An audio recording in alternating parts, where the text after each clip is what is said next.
Bonjour les amis et bienvenue dans Histoire d'Autre. Je m'appelle Jonathan et je vais vous raconter mon histoire pour vous expliquer pourquoi je crée ce podcast et où je vais vous embarquer. Dans quelle aventure?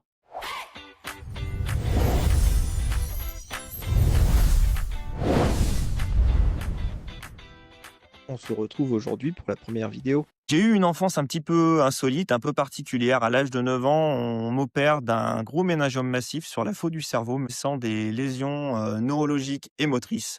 Donc, un début scolaire un peu compliqué avec toute la bienveillance qu'on connaît chez les enfants. Les enseignants qui ne savaient pas trop quoi faire de moi et je passe mon enfance entre séances de kiné, orthophonie, sport. Je suis bien entouré par une famille bienveillante, par des proches bienveillants. Ça a été la découverte du handicap et la première reconstruction. Puis un jour, on m'a dit au collège: «Vu ton handicap, tu ne feras malheureusement pas ce que tu veux dans la vie, tu feras ce que tu peux, mon garçon». Et cette phrase a été un coup de massue puisque quand on est jeune, on s'imagine pas qu'un jour on viendra vous dire: «Ah ben non, c'est foutu». J'ai décidé d'utiliser cette phrase comme moteur en me disant: «Un jour, tu feras ce que tu veux». Alors je décide de devenir frigoriste, hein, je suis un BEP froid et climatisation exactement, qui débouche sur rien du tout puisqu'effectivement avec mon handicap, je n'ai trouvé aucun patron souhaitant m'intégrer dans la société. Alors je me retrouve comme une âme en peine à chercher du travail et là la fonction publique m'ouvre ses portes, emploi réservé, me voici fonctionnaire. Fonctionnaire pendant de nombreuses années. J'ai appris l'administratif, l'organisation, la rédaction. Ça a été très intéressant. C'était un job, alimentaire et pas vraiment passion et je cherchais quelque chose de vraiment plus profond, quelque chose qui allait me faire vibrer et avec mon épouse, on a créé 5 logements. On a 2 logements insolites, 3 logements traditionnels. Ça a été la vraie découverte. On est parti de zéro là-dessus et ça a été quelque chose de super, super cool. Et puis j'ai reçu un mail de Airbnb qui cherchait des ambassadeurs. Alors bon, je me suis dit: «Mais qu'est-ce que c'est que ce programme?» Je vous en parlerai dans d'autres vidéos, puisqu'il y a d'autres programmes auxquels j'ai fait partie et qui m'ont vraiment, valorisé. Je me retrouve à Paris, on m'ouvre la porte et là, un homme me dit: «Bienvenue Jonathan» et pour la première fois de ma vie, on me regarde pas marcher, on me regarde pas boiter, on ne me juge pas sur mes aptitudes, mes difficultés, mes troubles de concentration et je me sens bien, valorisation de la personne, le respect. Je rencontre, des leaders de communauté, des ambassadeurs, je rencontre aussi d'autres hébergeurs et tous les témoignages de toutes ces personnes nourrissent ma curiosité et me permettent, moi, de me projeter sur autre chose. Je rentre chez moi complètement fou et je dis à ma femme: «Écoute, ce qu'on fait, c'est formidable, mais alors on va pouvoir s'éclater encore plus puisque, on va bénéficier de conseils d'enfer». Et c'est à partir de là qu'on a commencé à réfléchir, on a modifié notre organisation sur la gestion de nos logements et puis de fil en aiguille, les années passant, on a utilisé notre savoir-faire pour créer également une conciergerie. Devenir ambassadeur, pour moi, ça a été la solution pour accompagner les futurs hébergeurs, pour transmettre ma passion, les aider à réussir.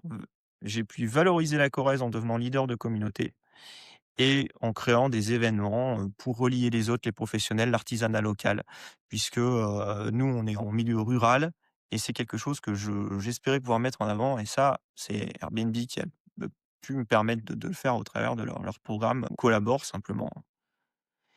Donc, la vie m'a remis des obstacles en 2024. En 2024, je me suis retrouvé à nouveau malade, voilà, j'avais une grosse, voussure crânienne et sans imaginer qu'on allait m'annoncer le pire.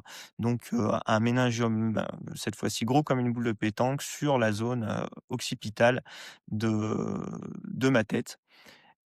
Une opération qui était vraiment perdue d'avance. D'après les neu le neurochirurgien, c'était une catastrophe, comme il me l'a dit: «Monsieur, ça va être compliqué». Vous savez, ils utilisent des termes qui sont vraiment effrayants.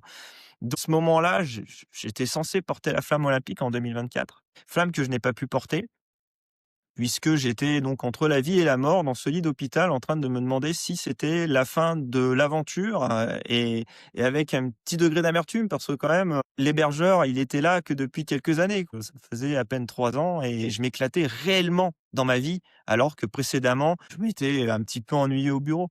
Sans le savoir, j'ai pu compter sur cette communauté bienveillante et on en reparlera. Mais en fin d'année, ils m'ont offert la torche. Ils ont pris soin de moi, de mon épouse, de ma famille pendant toute mon hospitalisation avec leur bienveillance. Pour les remercier, je pensais faire le tour de France et aller rendre visite à tous ces hébergeurs qui nous ont soutenus. Et puis, cette idée de podcast est arrivée et je me suis dit que j'étais pas le seul à avoir une histoire humaine, quelque chose de vivant. Et avec mon épouse, j'ai dit: «Écoute, on va monter un podcast et ce podcast, on va se déplacer partout en France, en Suisse, en Belgique, là où les gens voudront et on donnera la parole à tous les acteurs du tourisme et tous ceux qui œuvrent au quotidien pour l'accueil».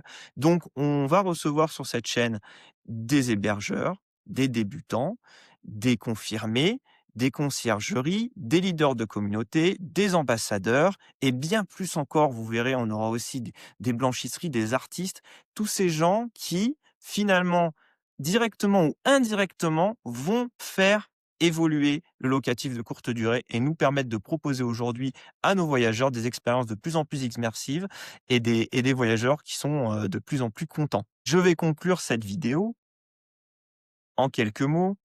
Si j'ai quelque chose à partager, si j'ai quelque chose à partager, ce serait celle-ci. Entourez-vous des gens qui voient votre valeur, de ceux qui croient en vous, parce qu'un environnement humain peut vraiment changer une vie. Merci à tous ceux qui m'ont soutenu, merci à Airbnb, merci aux autres et merci à vous, surtout. Bienvenue dans Histoire d'hôtes. L'aventure commence maintenant.